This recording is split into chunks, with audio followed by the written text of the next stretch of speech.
అదేంటంటే European union ఉంది. నేను మీకు పక్కన ఒక ఇమేజ్ చూపిస్తాను. ఎస్, యూరోపియన్ యూనియన్ ఉంటుంది. దీన్ని మామూలుగా EU అంటారు, యూరోపియన్ యూనియన్. ఈ యూరోపియన్ యూనియన్లో ముఖ్యంగా 27 కంట్రీస్ ఉంటాయన్నమాట. ఈ 27 కంట్రీస్ ఇవే అన్నమాట. వీళ్ళంతా కలిసి ఒక యూనియన్గా ఉండేవాళ్ళు, యూరోపియన్ యూనియన్.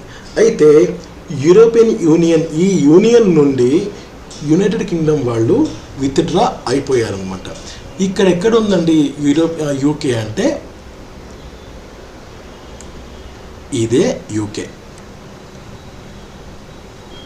ఈ రౌండ్ ఆఫ్ చేసిందే యూకే అన్నమాట. కుదిరితే నేను హైలైట్ చేస్తాను. ఎస్, ఇది మనకు యూకే అన్నమాట. ఇప్పుడు వీళ్ళు ఈ గ్రీన్ కలర్లో లేరు, అంటే యూరోపియన్ యూనియన్